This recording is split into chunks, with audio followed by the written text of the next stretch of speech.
Digital, virtual, online. Toda una dimensión de la realidad que conoces se despega del mundo material al pensar en esos modos de interacción. Y luego de que compartas, comentes y reacciones, convive con tus experiencias en el espacio concreto. Una buena parte del presente se crea en Internet. Así como este mismo podcast discute en línea sobre el musical escénico, ahora quiero preguntar: ¿qué lugar le prepara el mundo digital al teatro como lo conocemos para hacerlo como nunca se vio? 14 de abril de 2021. Hace pocos días cumplimos un año viviendo en pandemia, y mientras cada protagonista contó en otros capítulos cómo se adaptaron sus compañías para seguir trabajando, existe una dimensión de producción, distribución y consumo cultural que ganó mucho espacio durante el aislamiento: la transmisión digital de piezas escénicas.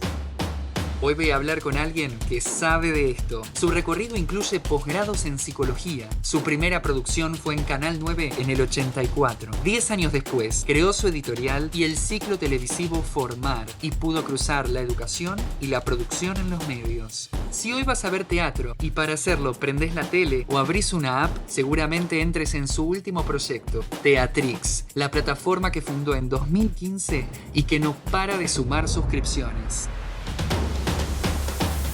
Sí, es parte de una familia que marcó la producción cultural argentina, pero ahora vamos tras sus pasos. Pasos que produjeron Te aconsejo que me olvides, la primera obra original de Teatrix. Pasos que la hacen cerrar su CV digital con un claro mensaje: ningún obstáculo me detuvo. Es hora de comenzar a hablar del teatro que estudio con amor y amo con estudio en este capítulo que comienza así. Mi nombre es Martín Melgarejo Arena. Es necesario crear un lenguaje audiovisual para el teatro. Estás entrando en una red de ideas donde la mirada es un proyecto. Armar una empresa, armar un nuevo modelo de consumo, esto requiere mucho tiempo y requiere ir construyendo un espacio. Un teatro musical pensado como circuito de ideas, de producción y como forma de vida. Mi viejo pensaba en grande, no se quedaba con cosas chiquitas. Como hija te digo que te obliga a pensar en grande. Es hora de ser ensamble de un musical más grande. Y ustedes tienen la posibilidad de hacer cosas, así que yo los invito a hacer cosas bien disruptivas, eso sí. Hola, ¿cómo están? Mi nombre es Mirta Romay, estamos escuchando Razzle Dazzle.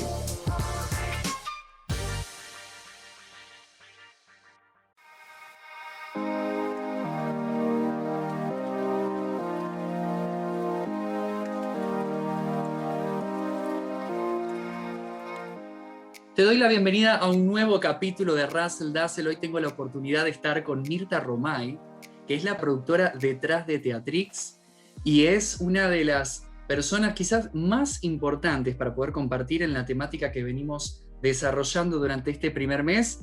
La voy a saludar. Buenas tardes, Mirta, ¿cómo estás? ¿Qué tal, Martín? Un gusto, gracias por la invitación. No, gracias a vos, Mirta, es un placer. Bueno, en realidad a mí me gustaría empezar hablando por Teatrix, pero vamos a pasar por varios temas. Me gustaría que nos acompañes a reflexionar en algunas cosas. Quiero empezar por acá. Vamos a algo muy sencillo, el eslogan de Teatrix: teatro como nunca se vio. Durante la pandemia hubo un crecimiento muy importante de la plataforma y me interesa pensar esto. Está esta discusión que ya está superada, pero la seguimos teniendo sobre si es más teatro, sobre si es más audiovisual. Te quiero preguntar si de la experiencia está empezando a aparecer en lo que ustedes trabajan el germen del streaming como un lenguaje en sí. Si empezamos a ver elementos que se puedan recuperar, donde empecemos a ver un lenguaje en sí mismo que ya no es teatro, no es audiovisual y empieza estrictamente a tener necesidades como streaming. A ver, Martín, mira, este es un tema que está en mí desde los inicios de Teatrix, porque cuando yo comienzo a explorar la idea de filmar teatro, lo primero que me dicen es que el teatro no puede ser filmado. Entonces, a partir de esa negativa, la energía que puse en la filmación de una obra se redobló. Y la curiosidad también mía, ¿no? Por supuesto. Con lo cual, esta pregunta que vos me haces es una pregunta que estuvo en el origen y fue una preocupación mía de cómo se creaba un lenguaje audiovisual para el teatro. Esa era mi pregunta. Y cómo ese lenguaje se separaba de la televisión, se acercaba al fílmico y respetaba al mismo tiempo el teatro. O sea, te das cuenta que era bastante complicado lo que yo me estaba planteando, ¿no? Porque era un híbrido, y en este proceso, que lo primero que hice fue, te voy a decir, el proceso tuvo creo que varios pasos. Uno fue separarme de la televisión. ¿Por qué? Porque las primeras obras que nosotros filmábamos, que lo filmamos con directores de televisión, yo por lo menos me daba cuenta que poncheaba, o sea, para los que no conocen ese, digamos, pasaba de una cámara a la otra, de acuerdo a lo que el personaje decía, o sea, al texto, pero el teatro tiene un lenguaje corporal muy importante. Entonces ese fue el primer, te diría, el primer impacto que recibí. Dije, no, pero acá hay algo que quiero expresar que no se está expresando, porque esto es mucho más que la palabra. Acá hay cuerpo, mientras una persona está hablando, un personaje habla, por detrás hay gestos, hay cosas de otro personaje que también está hablando. Pensá que la persona cuando está en la butaca construye según su mirada un escenario, va entendiendo la obra, va construyendo de fragmentos de miradas. Y yo tengo que hacerlo a través de un conjunto, de una edición dramática, ¿no? Ese te diría que fue el primer encuentro, intentando diferenciarme. Luego vino el acercamiento a lo fílmico, a los planos cortos, a la expresión del actor, y entonces y ahí descubríamos, che, fulanito mueve la pera cuando se emociona, ¿no? Me acuerdo de Alejandro Aguada en El Pony. Mirá como la cara que pone, ¿no? Mirá cuando se emociona el cuerpo, como lo descubríamos nosotros y lo descubría, ojo, el director también, ¿eh? Los descubríamos todos. Y así fuimos haciendo descubrimientos y nos dimos cuenta que esos primeros planos le decían al espectador algo que tampoco lo podía disfrutar en el teatro. Entonces, ahí nos afirmamos. Entonces, el cuerpo, los primeros planos, y después empezaron a aparecer el valor de las fugas. Una fuga es cuando vos pescás al actor, digamos al actor, que tiene por detrás otro personaje que está hablando o que simplemente está en silencio y forman una figura bellísima, ¿no? Eso, por supuesto, apareció casi te diría alguna vez espontáneamente, sin darnos cuenta, y dijimos, uy, qué bueno eso, cómo quedó. Empezamos a buscarlo, empezamos a leer el libro y a ver la puesta, y acá puedo hacer una fuga y acá puedo hacer otra. Empezamos ya a pensarlo.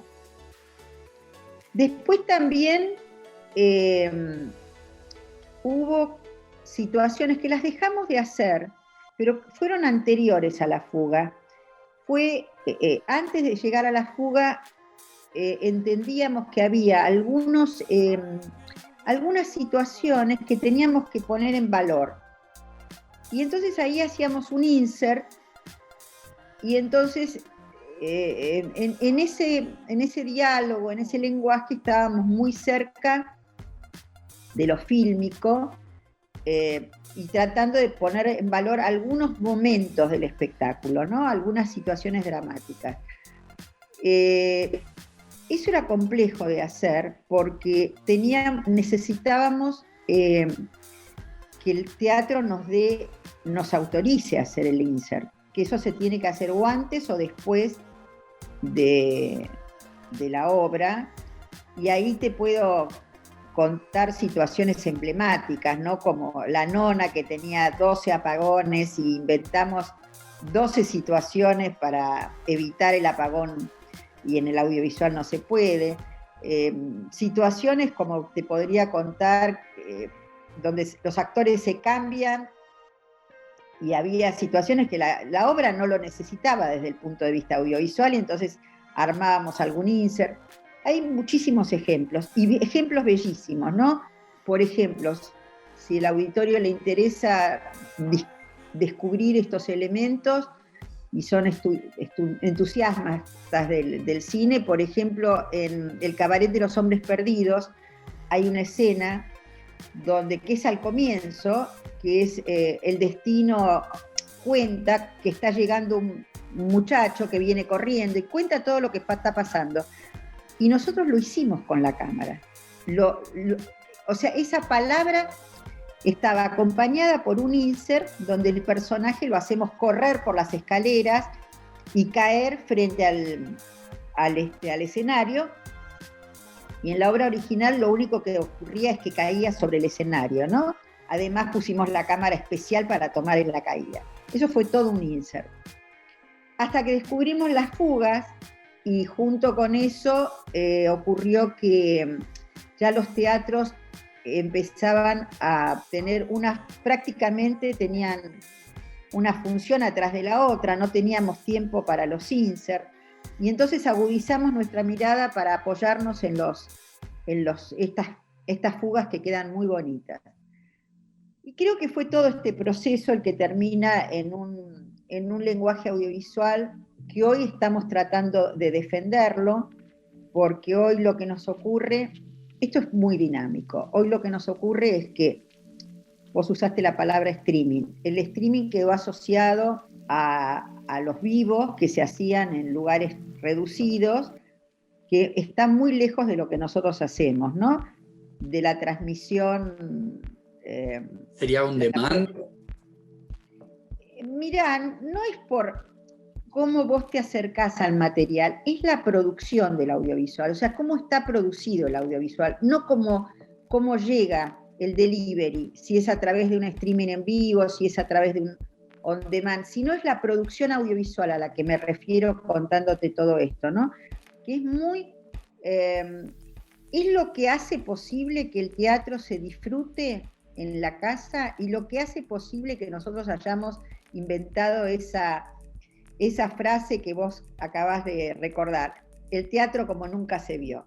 Entonces, el teatro como nunca se vio tiene que ver con esta producción audiovisual, tiene que ver con, lo podés ver en pantuflas en tu casa, es como nunca lo viste, ¿no?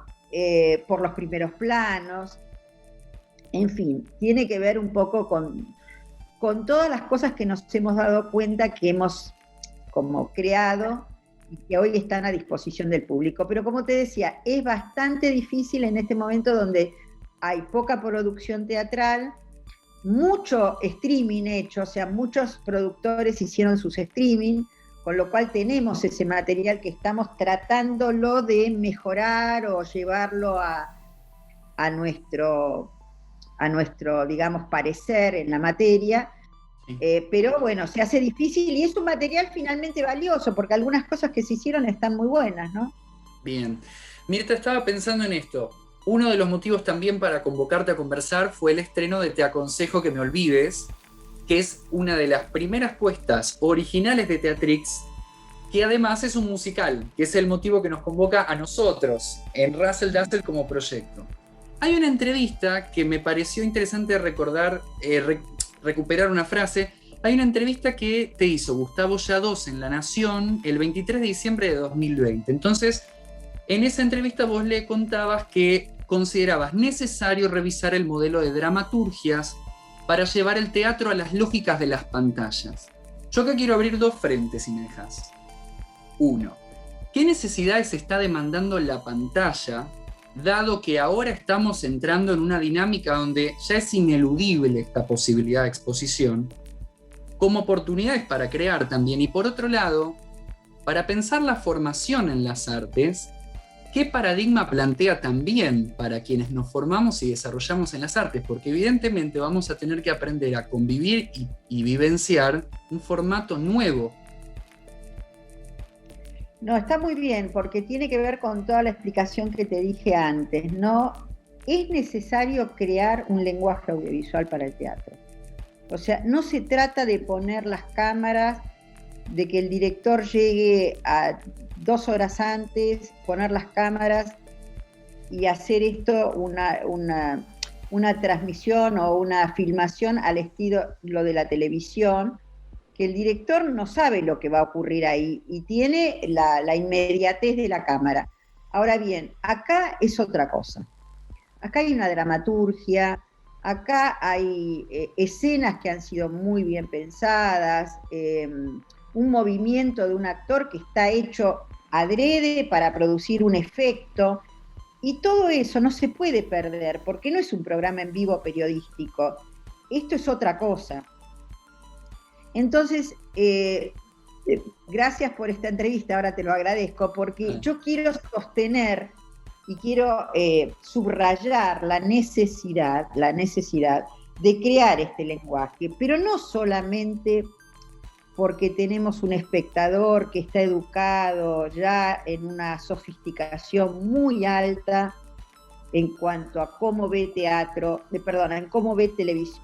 Pensá que las películas, si uno analiza cómo está hecha una película hoy, tiene una complejidad en su lenguaje enorme, está lleno de, digamos, si uno quiere desagregarlo, está lleno de metáforas, de elementos, de la edición, de efectos.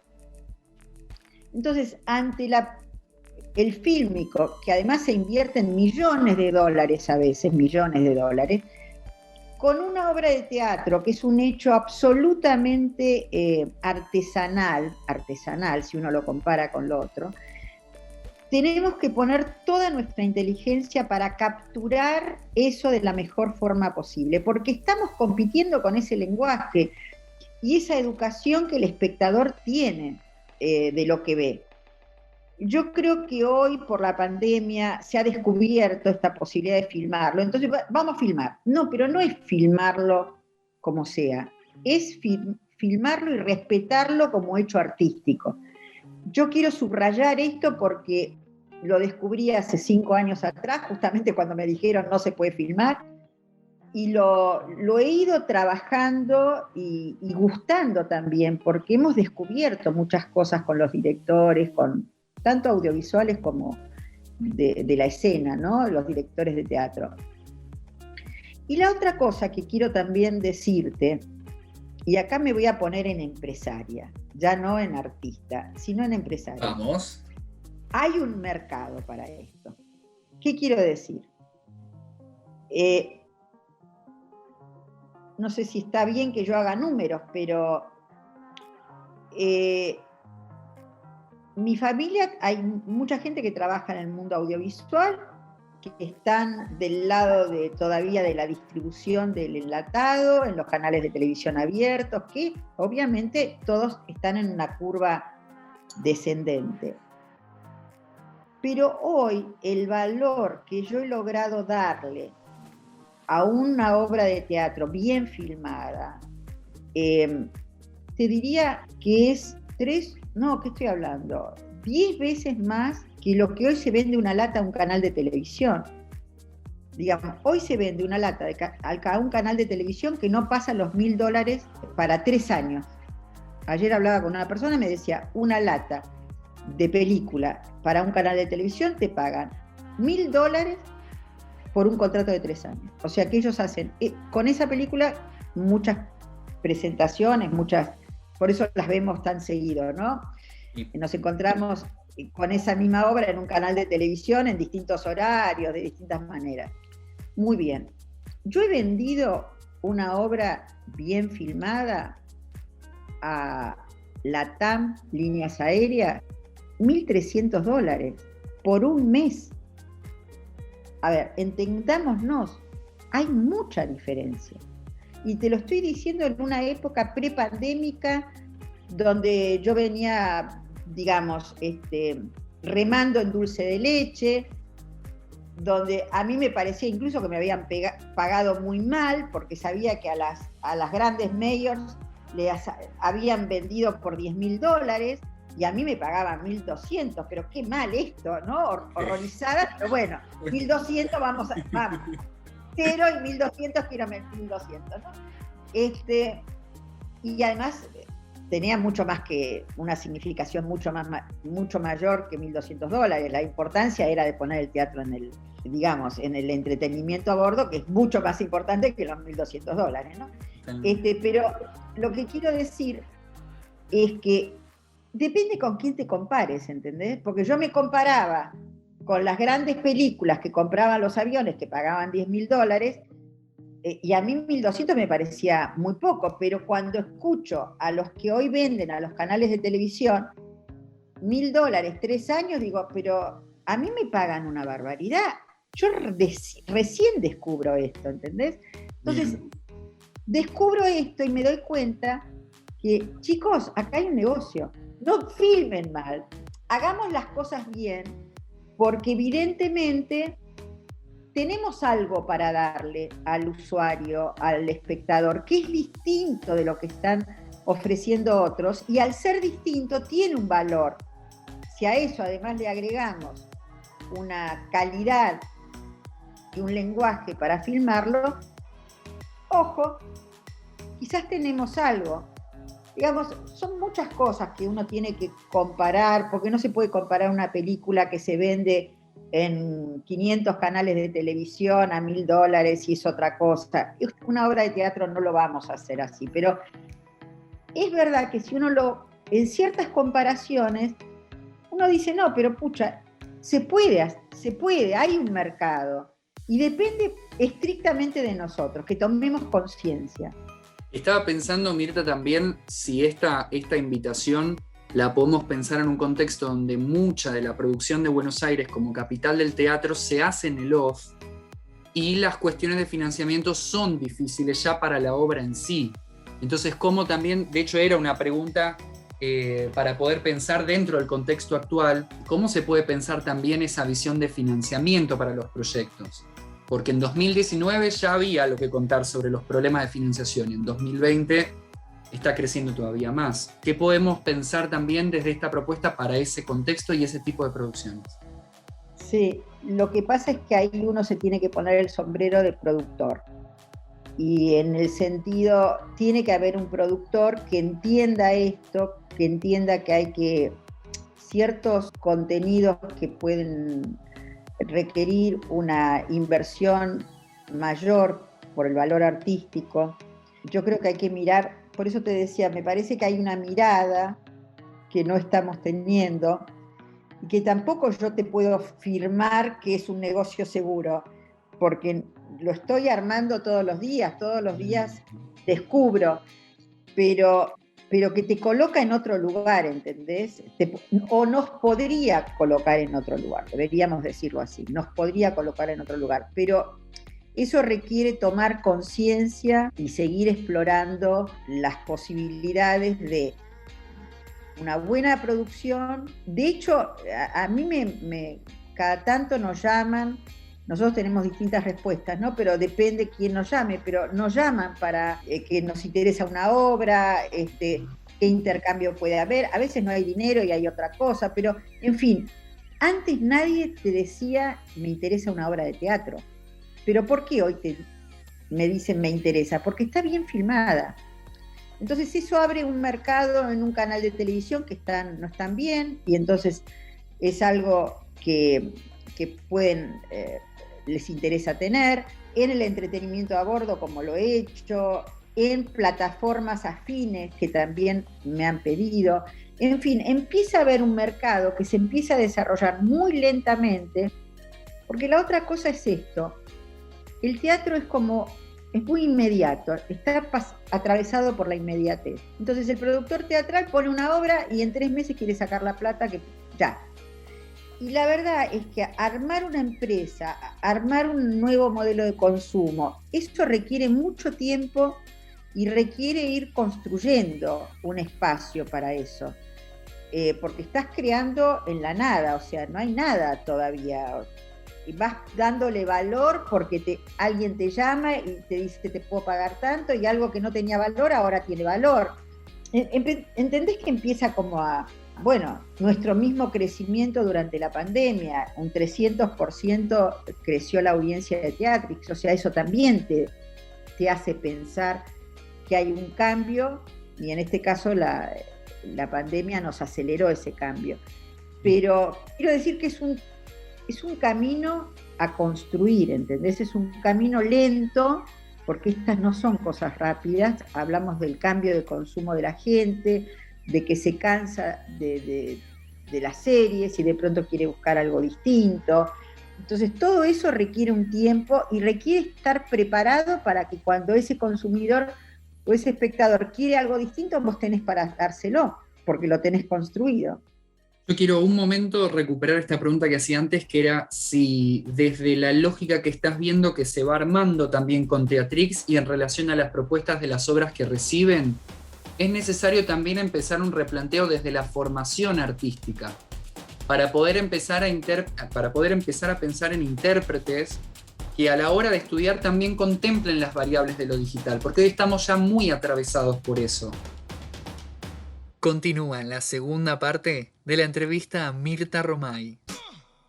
Este capítulo integra la serie del podcast de Russell Dassel, compuesto por una selección del material generado como archivo para trabajos de investigación sobre el género de teatro musical. La invitada de hoy es Mirta Romay y entrevistó Martín Melgarejo Arena. Recordá que la música que escuchaste se usa con licencias de Creative Commons y podés consultar su información de derechos en el detalle de la publicación. En el mismo lugar hallarás toda la información de fuentes que se hubiesen mencionado. Por cualquier duda, recordá que podés escribirme a rasldaslargentina@gmail.com. Te espero en el próximo capítulo y muchas gracias.